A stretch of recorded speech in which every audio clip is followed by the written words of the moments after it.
So what we're going to do is we're going to go ahead and get started here. Okay. Hello, Dana. I told Reverend, this topic is very sensitive that I might get triggered. So I'll just tell you guys in advance. So whatever comes out, and we keep it moving. Okay? Yes. Absolutely.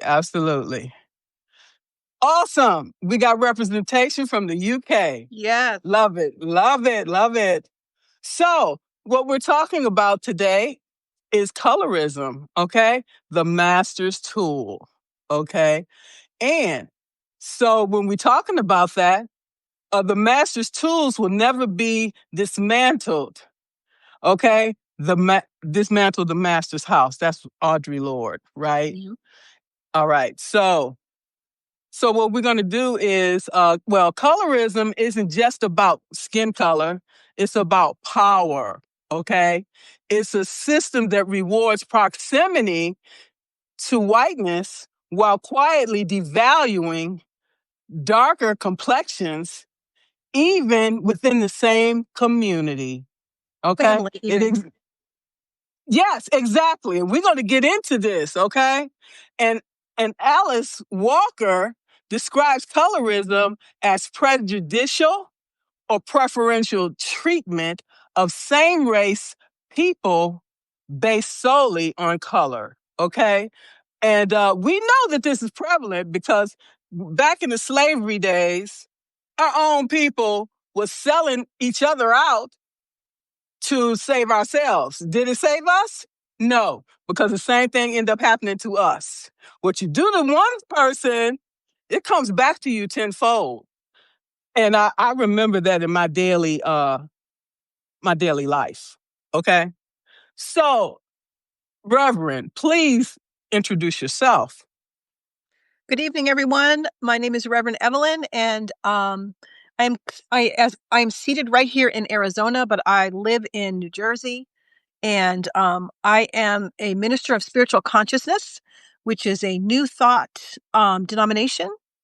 I am an ordained minister, and I am a licensed science of mind prayer practitioner, which is basically like a prayer chaplain. And in October, I published an article on Blackstack, and the title was Colorism, the Master's Tools. And it got a powerful response from readers. And so Margaret and I wanted to talk about it tonight. So, yeah. So you want to talk further about it, Reverend? Yeah. So I am sort of a member of Blackstack, and with the fabulous Jackie Verbal, and we were she hosts a productivity hour on Tuesdays and Thursdays, and we were in productivity hour talking about stuff, and the topic of colorism came up, and some of the people in the room didn't realize that in any sort of group of people throughout the world, there is the concept of colorism as pertaining to Alice Walker's definition. So from a clinical perspective, colorism is sort of a human thing, right? It's a weird way that humans have of categorizing each other. Right? We somehow, as a race with a capital R, as in human race, we have decided that people with darker skin are of a lesser status, bizarrely. And but the difference, sort of the nuance that we're talking about, is colorism in the Black community, because owners of enslaved people back in the day used it as a weapon because they wanted to divide and conquer. So on these plantations, which are really death camps, work/death camps, right? A slave owner may have himself and his wife and his 3 kids, let's say, but he might own 60 slaves. And if those people were all working together, they could overthrow the master and his family. And so there was sort of a culture of trying to divide the enslaved people against each other so that there would be no unity. And so colorism was one of those tools that they used. And so it's a bit insidious because now us walking around on the earth today as descendants of enslaved Black people have taken that master's tool and we're using it against each other. We are using a tool that was created to divide us from one another, to actively prevent unity, and we're using it against each other. So, in my article, I said, it's time for this ish to stop. And so, Margaret and I were talking about, really discussing this issue because, we've taken that terrible tool and we've run with it. Let me give them an example, Reverend, before Please. it slips my mind. We'll give you an example. Say, for example, like the Reverend here, she would be considered the indentured servant. She would be allowed to work inside the house because she's light, okay? So me being darker skinned, I would have to work in the field, okay? Period. So that automatically, all the darker skinned people are really going to despise Reverend. Okay, well, who she thinks she is? She can go in there work in the house. She cleans she takes care of the babies. Okay, she feeds.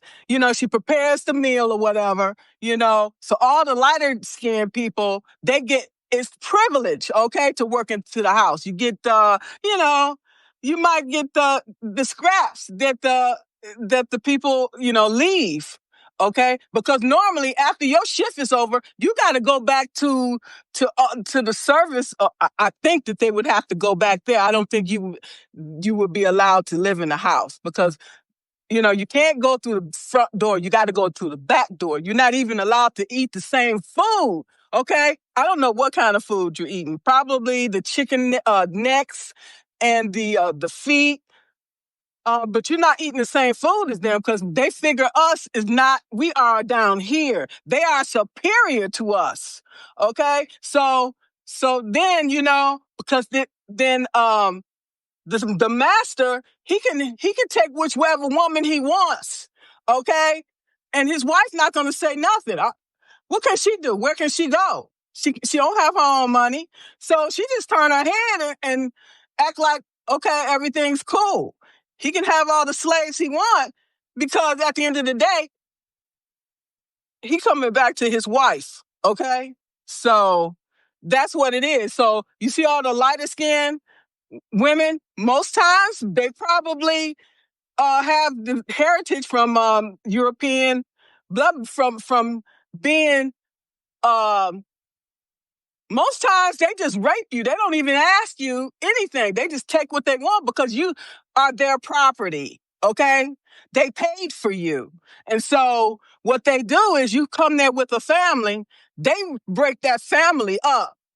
If you got the mama, the kids, they send those to different slave owners. Okay, they don't want that. Like you said, they don't want that unity. So you might end up finding your kid years later and find out, oh, this is what happened to my kid. Or you may not. So you got brothers and sisters out there that exist. You don't even know who they are. Exactly. Yep. Yep. I mean, so both my parents are Black. But a few years ago for my birthday, my eldest daughter purchased an ancestry kit for me. And I took the DNA test and so all of my life, people have asked me if I'm biracial. Because I discovered when I was in college, because they asked me in college, whether I was biracial or if I was light skinned, because colorism is so insidious that Black people will treat a biracial person differently than they would someone who they know both parents are Black. So, all of my life, people have like, "What are you?" What? Trying to figure out what I am. My eyes used to be, I used to have eyes my eyes used to slant up like this, like all the time.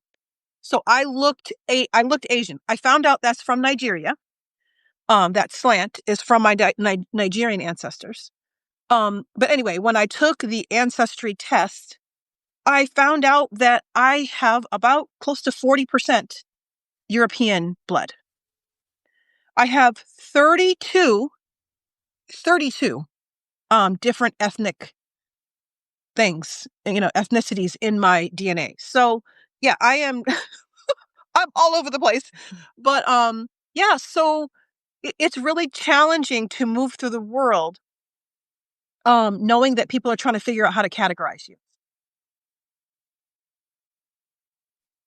Yeah, I'm still trying to figure out sometimes who I am, because that changes from day to day, depending on the circumstances. Okay, let's talk about family, for example. Okay, my mother had 3 kids by different fathers. It is what it is. Whatever. Okay? So my oldest brother is light skinned. Okay? I'm the middle child.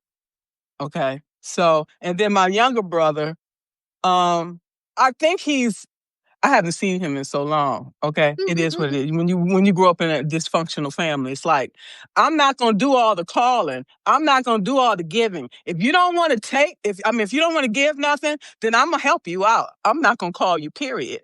Okay, because we can. If you can't invest in the relationship, then there is none. Right. Okay, I'm over it. Okay, so I'm sorry. What was my point? Oh, my point was. Okay, my Your point younger brother. was. Yeah, I don't remember. I think he and I might be the same skin tone from the last I remember when I saw him. Okay. But my older brother, like I said, he was light skinned. Most of those, like I said, he probably has some European in his system or whatever. And he reached out, 4 or 5 years ago, whatever, to find out he had a sister, a stepsister, and a step brother or whatever.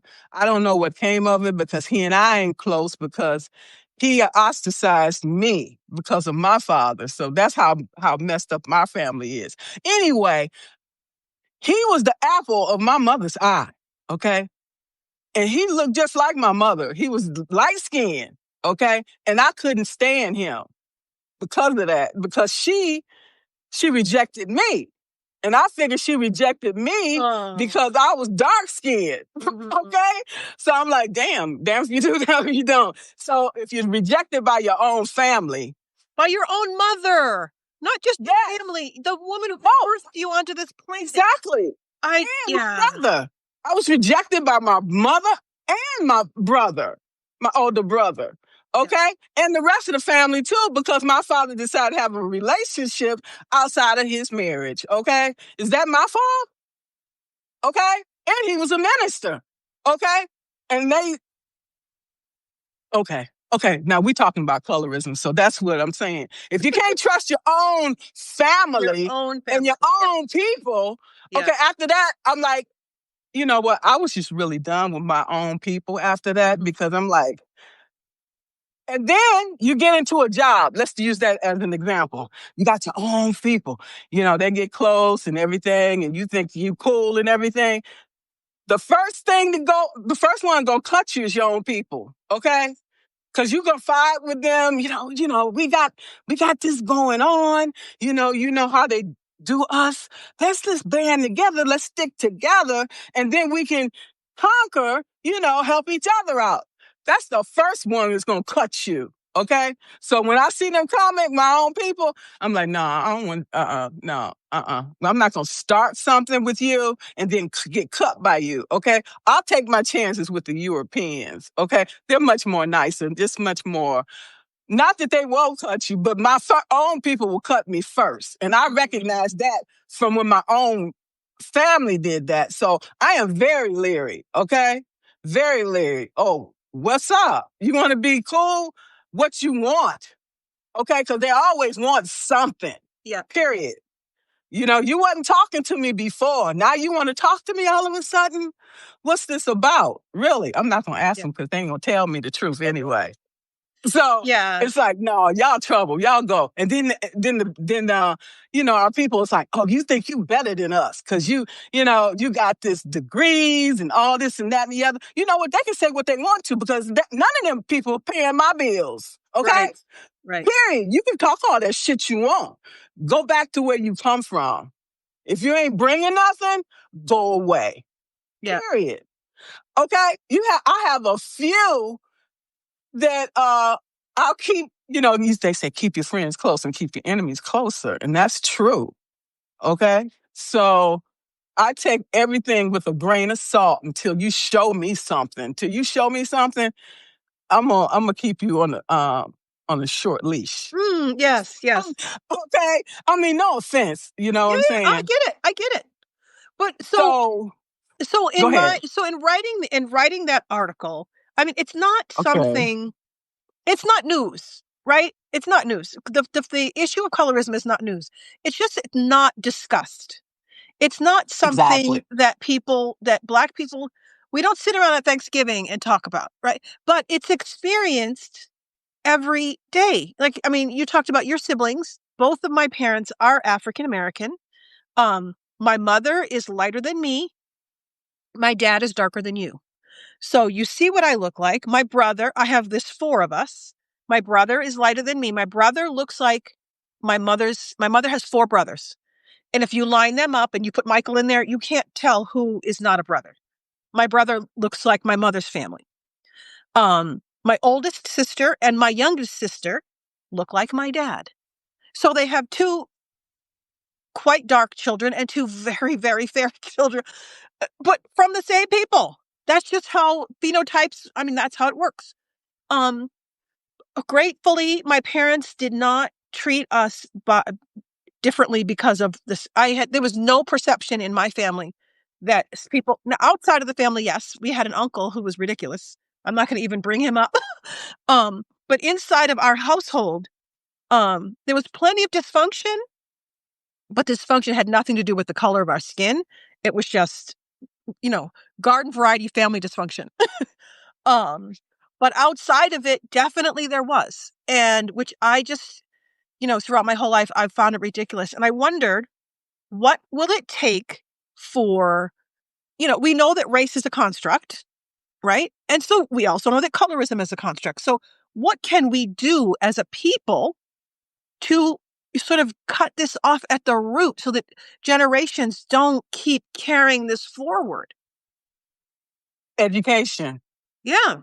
Like these conversations that we're having, okay? But if people are not willing to open their ears and listen and then to apply this in their daily lives, it's just a waste, Yeah. okay? It Because requires this change. exactly, and this doesn't just impact our community; it impacts the world. Yes. Yes, absolutely. Because, I mean, it affects who you marry. It affects your workplace. It affects education. Your All of children. these things and children and dynamics, as we mentioned, within the household. Fortunately, it wasn't a dynamic in my household. It was a dynamic in my husband's household. Um, and, I found my mother-in-law, who is, well, she's passed away now. Very, very, she's as dark as an African, as someone from the African continent, which I can't say because there's also a nice, beautiful variety of colors, even on the African continent. But my mother-in-law was a teeny tiny, very, very, very dark woman. But she only preferred the fair-skinned people. See what I'm Right. saying? So I just feel like she treated, because my children, again, because I have 32 ethnicities in me.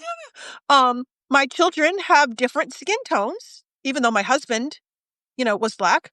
And so, yeah, my mother-in-law treated my children differently because of my eldest is lighter than me and she adores her. And my middle daughter is very dark and she has no time for her. So it's ridiculous. Let me ask you a question. Uh-huh. How does that make your daughter feel? You don't think she can tell the Oh, difference? she That absolutely, she can see that? She knew. Yeah. At How's that first, make her I don't. feel? Yeah. So at first, I don't know that she knew it was because of her skin color. But then, as she got older, I think that she intuited it. And my husband and I separated, and so we used to do the every other weekend custody thing. And at one point, she just said, "I don't want to. I don't want to go see Daddy. I don't want to. I just don't like the way Grandma treats me." And so I told him, I said, my daughter, Layla's not coming. And he's like, I will decide when she stops coming. I said, well, she has decided for you. She's not coming. So, yeah, so she opted out with her, she felt like she was not being treated the same and she didn't have time for it. So she opted out. Um, so yeah, it's very challenging. Because even, as we have said, even when you have two Black people coming together, you never know what the children are going to look like. And everyone just has to be treated equally. It's just not right to bring children up feeling inferior about something that they cannot control. And also because the outside world is going to treat them poorly enough. They have no safe place if they can't even be loved at home for what they are. Right. And how long did it take for your daughter to realize this, because all these things are happening 8. to her? Yeah, Okay. And these 8. things, Yeah. a lot of these things still happen to her at school too. And Yeah. so when did she get some relief? Okay. Yeah. But So that's why it's so important for us to have this communication with our children early on when we spot there's a problem, to figure out what is the problem. Yep. Okay. We can spot something quicker than the kid can. We just Yes. can't ignore things and think it's just going to go away. It's just going to get worse if we don't address it. Okay. If my child is not accepted, I don't care who you are. I'm not coming either. Exactly. Period. I'm gonna stand by my child. I don't care nothing about you. Period. You can be the president of the United States. You can be my husband's the whatever. If she's not welcome, you're not welcome here, and I'm not associated with you. Period. We have to take a stand. Okay? Absolutely. Because we see these things happening. I'm gonna tell you, these things also happen in these relationships where the mother or the father to choose this outsider over your own kids. Okay? So what happened? You laid down and had these kids, okay? But now you don't want them because this man said, well, these not my kids and I don't want nothing to do with them. So you throw the kids away.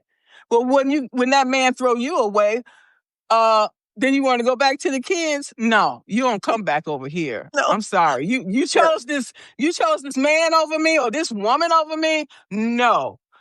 You can't come back later and say I'm sorry. You can say I'm sorry. I heard you. Bye. I'm sorry. Yeah. It's crazy. It's crazy. And I noticed all the time that I was growing up, they would call my brother's name. Oh, he's doing this. He did this. He did that. Anything I did, it's like you hear crickets. Okay, they put him on a pedestal. Okay, yeah, he did this and all this. That. I'm like, okay. They made all these differences and didn't realize it. The thing of it is, did you all ever have a conversation with the mother-in-law or whatever, say, look, we're going to tell you this is a problem. She might not even be aware of it. Oh, yes. No, she was fully aware of it. Yes, I had a conversation with my husband about it. And he said he refused. He refused to stand up to her. And yeah. He was like, no, she's his mother, God bless her. Yeah, she was a piece of work. Okay, so it has to be a reason why he refused. Okay, because he probably tried to, and he's like, I give up. Forget it. That's who she is. Yeah, she was she was under 5 feet tall. But she was a little I'm just going to say a powerhouse. Okay. Okay. All right. Yeah. He didn't even mess with her. So, No, okay. no. He could put his elbow on her head, like, but yeah. So, yeah, I don't know. I wanted to just sort of really just bring this up and bring it out and, sort of think about some tangible actions that we can take and just, I guess, keep the conversation going about, the way we treat one another, as Black people, especially right in this moment in this world when, um, I heard someone say that this government is trying to defund the African American community. That doesn't surprise me, And I thought, that makes sense. I mean, when I heard on LinkedIn, I heard the statistic that, like 500,000 Black women have lost their jobs since the Trump administration. I said the word, please forgive me. Since that has happened, that's not accidental. No, it's a part of Project 2025. Yeah. And then that rule book is going to be modified to the 2026 after they done got slaughtered in whatever happened the other day. I didn't go. Whatever. Okay.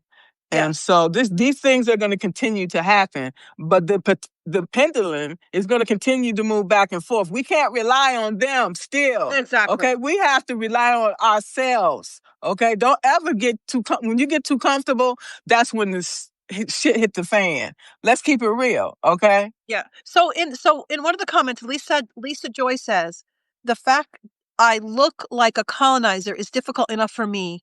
The association with it. And Lisa, you know what's interesting? I don't know if you know, Margaret, do you know who Resmaa Menakem is? No, tell us.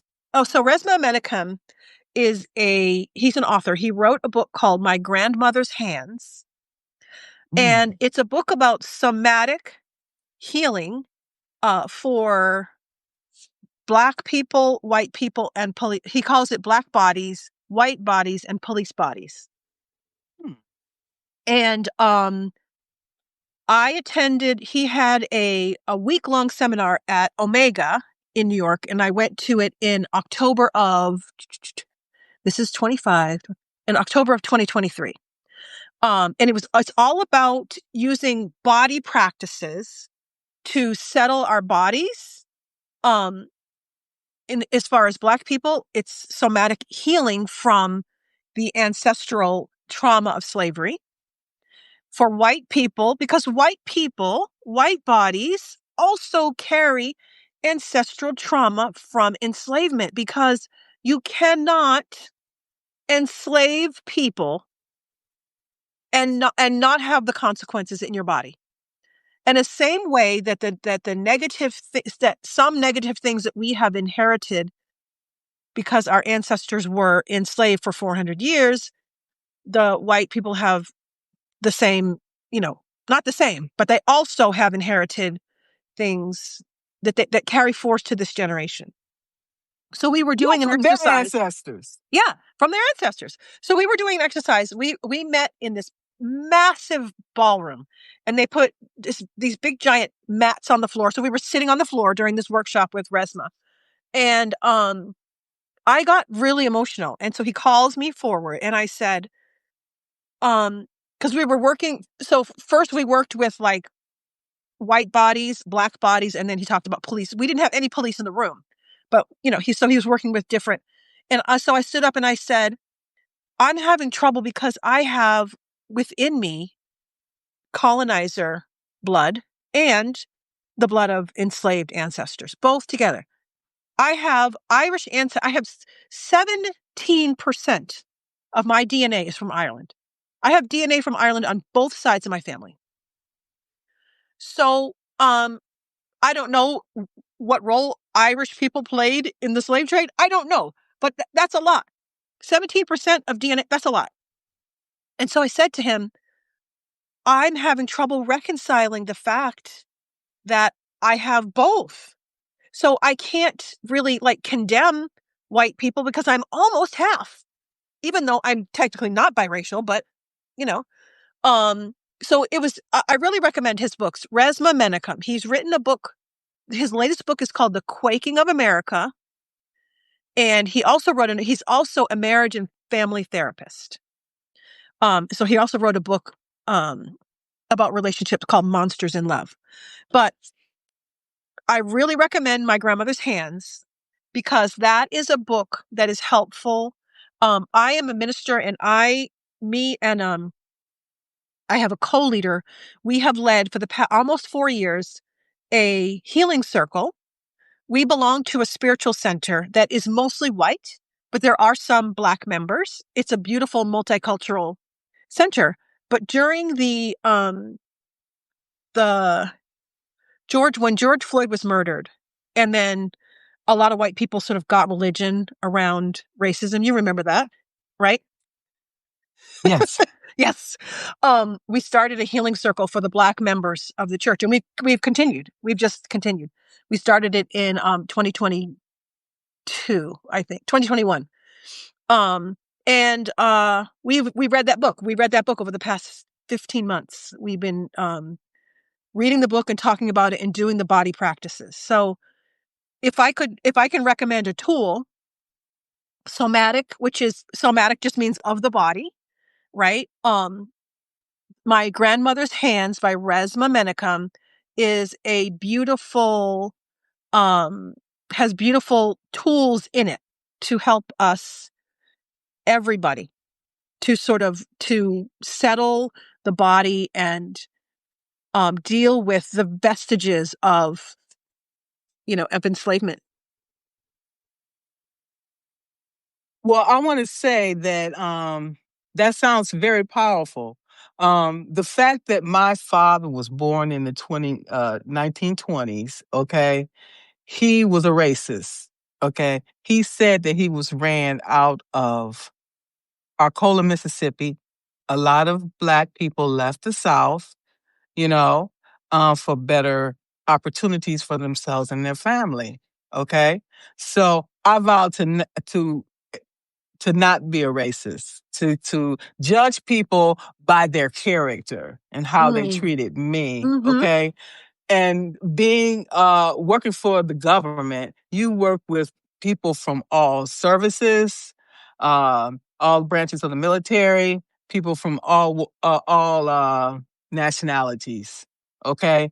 And so that was in alignment with my values. And when I come to Substack, um, I supposed to be talking to women, but I had men, so it's like 50-50, okay? Mm-hmm. And then the LGBTQ community. So what I am doing is building the bridge between all, okay? Bringing everybody together, Yes. all like-minded individuals. I don't care what Yeah. color, what nationality, a community where we can thrive together. Yes. Raise each other up. That's what I'm beautiful. about. That's what I'm about. I love that. I love that. So how do we do that? We have common goals. We have common interests. We all want to live in peace. We all want love and joy in our lives.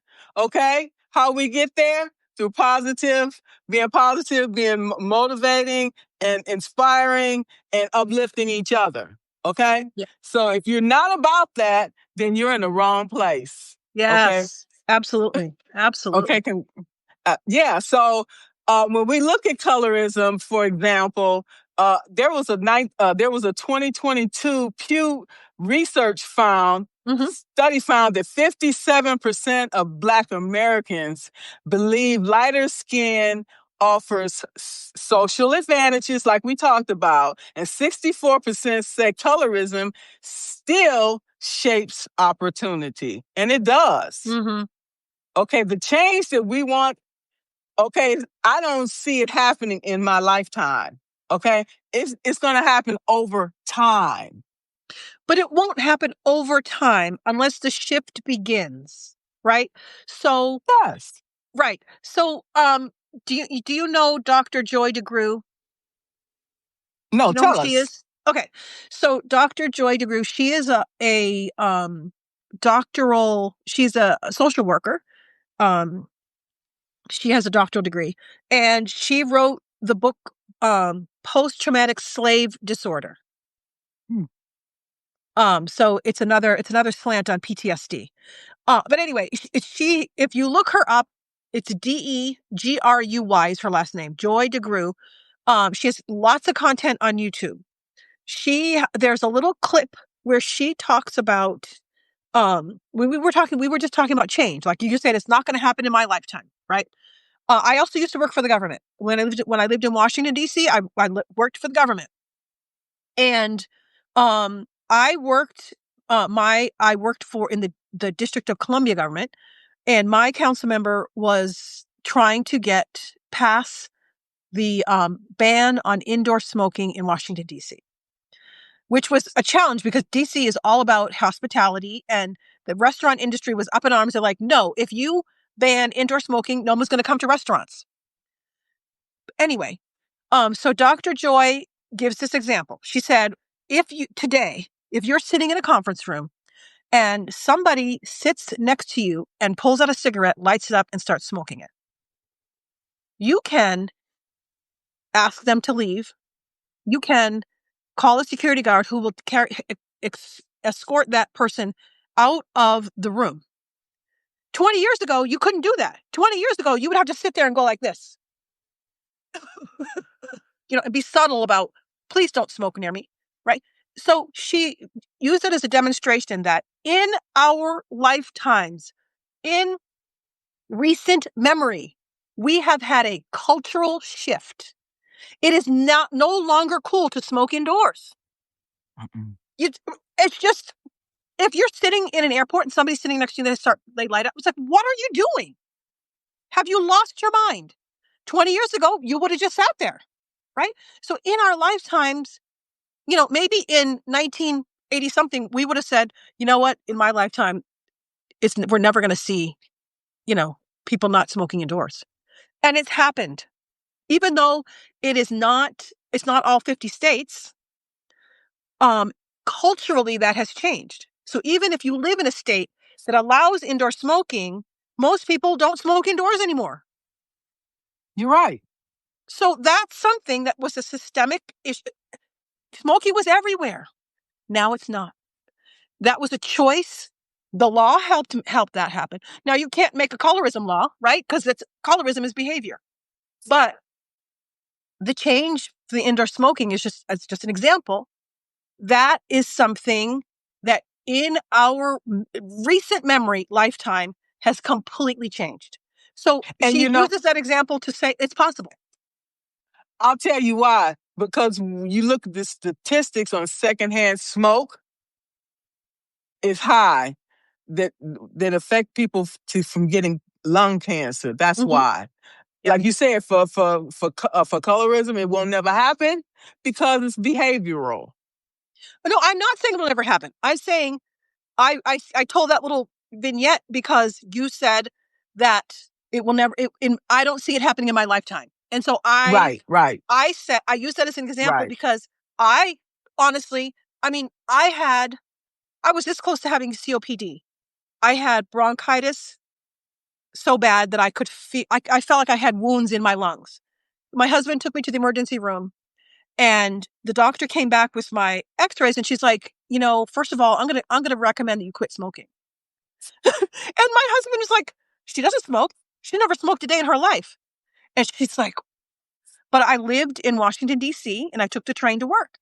And so when I walked into the station at Stadium Armory, there was a cluster of people at the opening smoking. I got on the train, take the train to work. I get out of Federal Triangle, cluster of people smoking by the entrance. I walked to the building where I worked, cluster of people smoking at the end. I was walking through clusters of smoke all day long. So I was breathing secondhand. I got bronchitis so bad that I couldn't breathe secondhand smoke. From secondhand smoke. So yeah. See? That's what I'm saying. Secondhand smoke will kill you. Exactly. So Brandon is right. Yeah. More education has helped. Yeah. Yeah. So the education about the dangers of physical health dangers of secondhand smoke has also helped to facilitate that cultural change. Right. I really don't know what would be the catalyst really to change people's behavior about colorism. Things like this would transpire in the schools. We know that's never going to happen because they're trying to change it to where everybody's being taught the same thing and they want to take all that color out. Yep. So what does that leave? If you take all the color out, we have groupthink again. Okay? And deprogramming you and reprogramming you to their way of thinking and their way of life and what is being expected of us, starting with our children. Okay? That's why I said that I feel that that type of education really should be have at home. At home. Okay? Where you can teach your children about the ancestry and who part of their identity so they know who the hell they are from the onset and not have to worry or understand who am I. Right. They're not the same color as I am, but you're telling me we're supposed to think the same? We don't even live in the same neighborhood. Okay, we don't even eat the same type of food. We have no idea what you're talking about. Yep. And they're taking that cultural education out of schools. And, they're so concerned that little white children are going to be embarrassed to learn about what their ancestors did, in the past. But what about the black children? I mean, it's created this monster. Exactly. I mean, when you look at those images of lynchings, I have been to Alabama. I have been to the lynching memorial, to Jason Stevenson's Equal Justice Initiative. What's the museum called? Beautiful, beautiful new museum in Montgomery, Alabama. So we went to Montgomery, we went to Selma, and we went to Birmingham.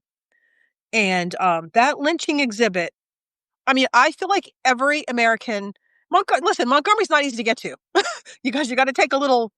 you got to fly to Charlotte and then you take another smaller plane.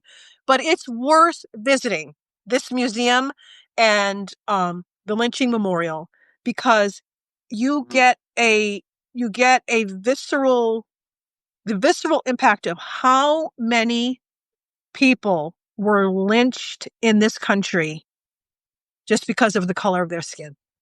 It's amazing. You have a statistic, a rough estimate? Oh, I don't remember. I didn't try to. Okay. I didn't try to keep that in my head. But there was this one exhibit that is these 5-gallon glass jars that are filled with soil. And the exhibit I stood in front of it and it was up to the sea. I don't know how many feet high, just row after row after row after row of all this. And what it is the soil from the tree, around the tree where people were lynched. So they collected the soil and on the glass jar, the jar was about that big. It'll say Hank Johnson, February 3rd, 1942, whatever city he was lynched in. And I mean, they've done exhaustive research about, it's such a beautiful museum. You've got to go. I believe that Americans, I mean, with all the DEI stuff being taken out of schools and all that, people should go. And I mean, I had to actually leave the museum. I walked out because I was so upset. And I sat on the porch for a minute because I was ugly crying. Because it's just sort of brought everything home to me. And I just sort of felt, I don't know, it felt ancestral, this pain that was just washing over me just for the way we treat each other in this country. It's horrific. It's horrific. It's unspeakable, really. Yeah. Okay. And so Honestly, I got treated better by Europeans than I did my own people. Absolutely. Okay, so I'm being honest, being frank. Absolutely. I agree. And when I come to Substack, I got so much hate from my own people. I'm like, y'all go over there. I don't care. What do you For mean by hate? real. What do you mean by hate? I'm curious. Hate. Well, I would call it jealousy more than anything else, or whatever. They didn't want any part of me. Maybe it's because of my blackness. My own people. Okay, I'm telling you, I've experienced colorism in Substack. Wow. So I'm like, I'm just calling it out. Okay. So, like I said, I get more love from the Europeans. Yeah. Okay, and from people underrepresented class. Okay, which is the people that I was looking to help. Okay, but that's in fascinating. I've not seen that. That's unfortunate. I feel terrible that that's happened because, I've been on Substack just a little over a year, about 14 months, and it's really, to me, it's been a lovely sort of a sanctuary. There's been a lot of growth recently, like a large amount of growth. So before that big growth spurt happened, it was a little bit more cohesive. So Netta says colorism is less about behavior and more about belief based on Euro standards. Absolutely. Colonization. Yeah, it's a tool. It's a tool of divisiveness. Yes. Okay, to everybody's defense, okay? That was when I was first new, okay? And they probably like, who are you? Go somewhere, you new. Yeah. We don't know nothing about you. That's why I help, the new Substackers. I don't care what color you are. Yeah. Okay? As long as you're a like-minded individual, okay? And not a person looking to take, and willing to give, and being helpful. So I'm grateful that I found Blackstack like right away.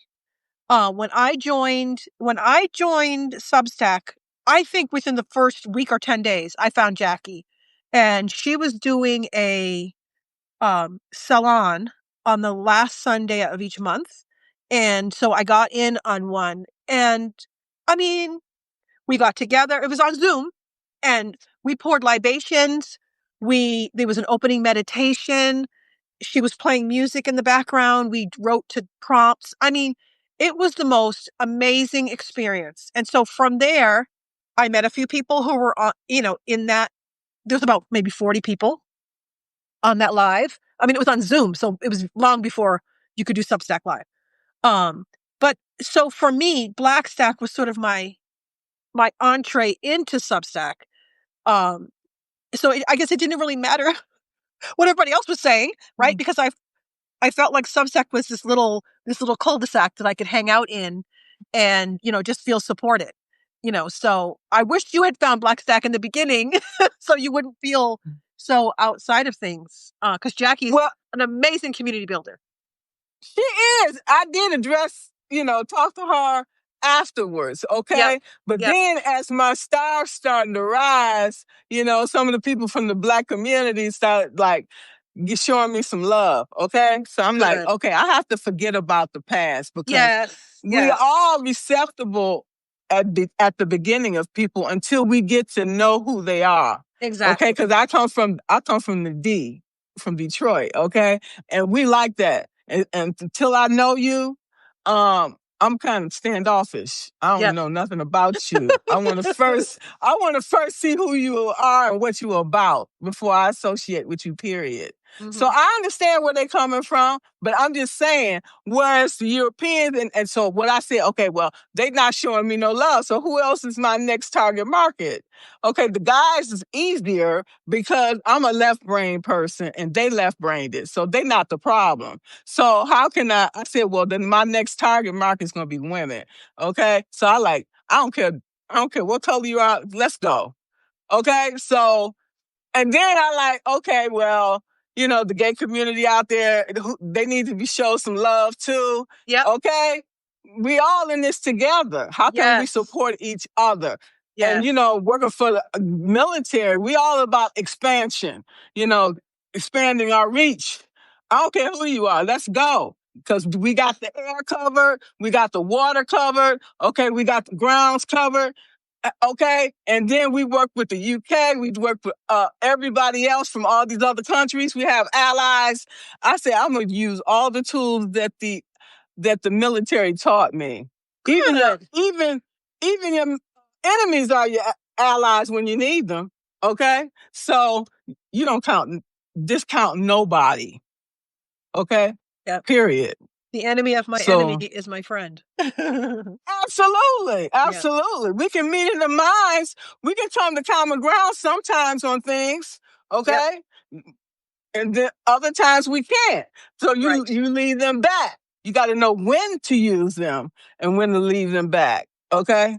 Absolutely. Use everybody. Use all your internal and external resources. Yeah. Let's see if anybody has any questions.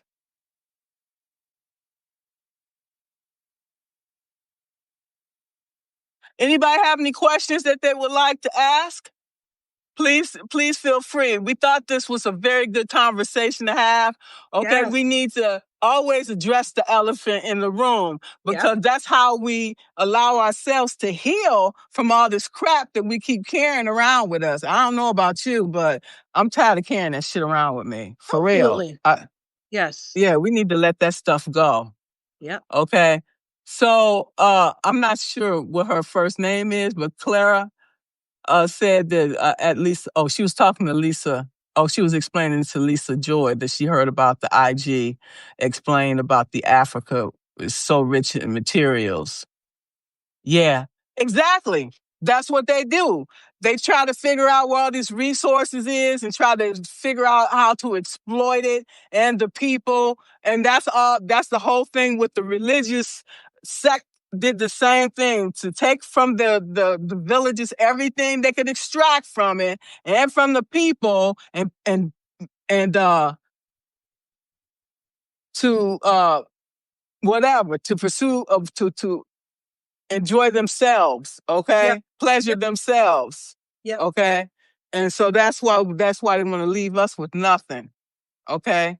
So those days is over with. We are woke. Okay, they talking about woke and unwoke. I don't know what that meant. Okay, I was never asleep.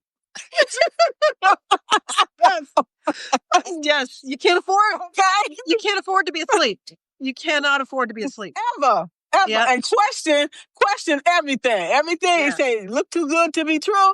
It is too good to be true because it's not. It's just a mirage. That's all. And then you get your ass over there and it's nothing there. They're like, oh yeah, it's $1 million or whatever. Like, okay, you go over there and take it for yourself because you ain't gonna bring that okie doke over here. Yeah, so Netta Faye asks, what might we do to ignite change relative to colorism? That is the $1 million question, Netta. It's like, I think talking about it, keeping it from, have it not be hidden and, discuss it within families and calling it out when you see it, right? Like to have the courage to tell auntie, you can't treat that light-skinned niece differently than you treat your dark-skinned niece. You can't do that. Telling young men, you can't just look for, a light-skinned girl with light eyes. I mean, you have to understand that they're under the umbrella of the whatever construct that we're calling race, right? There's a whole rainbow, and whatever packaging we're in has nothing to do with what's inside. Brandon says we sometimes experience the animosity. I can't see it. It went away. Let's see Brandon? If I can see it. Yeah. Oh, Netta Faye, you want to come on over here with us? You can come in the conversation because she has a lot to say. We can bring her on. We'll bring Netta Faye up here. Yeah, Netta Faye got a lot to say. Okay?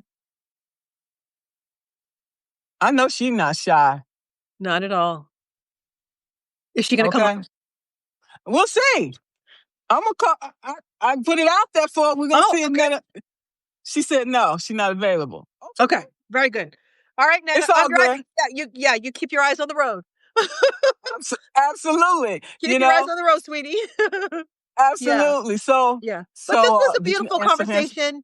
This was a beautiful conversation. And I'm grateful to you for taking the time and being willing. You said in the beginning that you sort of gave me a warning that you could be triggered. And, it's something that's going to trigger all of us, but we have to have the courage to really delve into these sticky topics.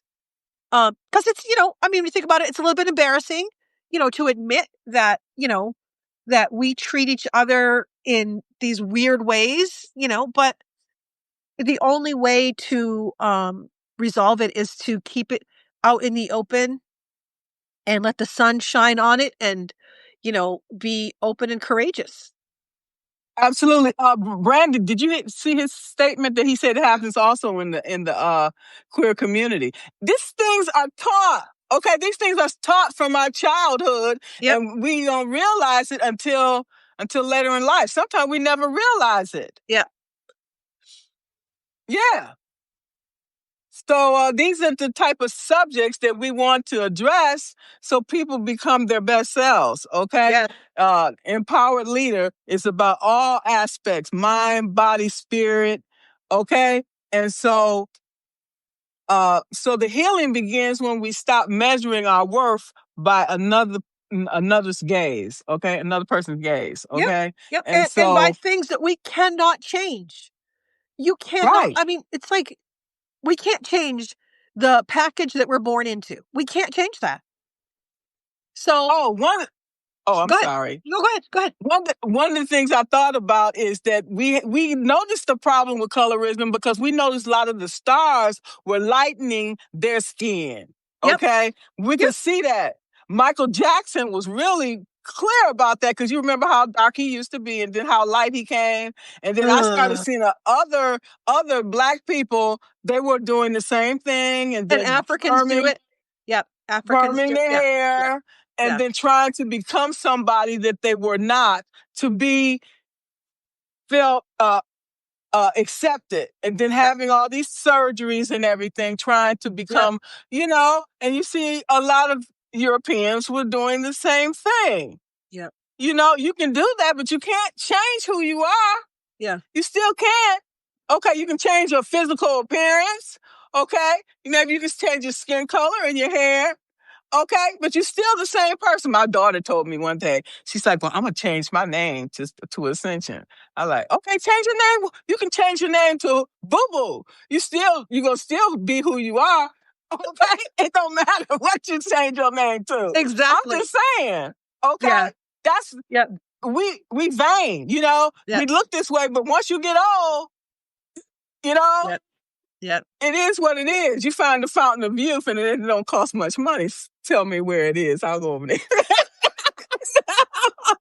No, I'm joking. I'm joking. I used to be like that. I wanted to change myself and stuff. You can't change who you are. No. Just accept who you are and move on. Next. Exactly. Yes. Okay, what can I do? What can I do with what I have now? Okay, without changing anything but just what I can do. That's it. That's it. Yeah. So this has been a beautiful conversation. It has been. Really Thank you so much. This has been a lovely conversation. We had so many, I'm grateful to all the people who popped in with questions and comments. And this was lovely. And I'm so glad to see how your circle is widening and how every time I see, there's Margaret Williams again interviewing somebody else. So I just love how your channel is growing. And this is exciting. It is. Did you ever answer Nelafay's email? I mean, her question? What was her question? I don't know. My memory. Are you talking about what can we do? Well, yeah, we talked about that. I mean, to have the courage to have these conversations, right? Yeah, right. And that's basically it. Yeah, I know some people are like don't like these conversations. Well, you can just turn it to something else because it's important. There's a thing you can do with your finger. It's called scroll. You can just keep scrolling. Okay. Because if we want to elevate ourselves, we need to be informed about what's going on. Okay, whether you like it or not. And have the courage to talk about things that might be a little sticky and that might be a little cringy. And to air it out. Yeah, just like that conversation I had about sex. I didn't necessarily want to have it, but she said, we're going to do this and put sex in the title. I said, let's do it. Let's go. Okay, we got to be courageous. Absolutely. That's how we elevate our lives and the people around us, okay?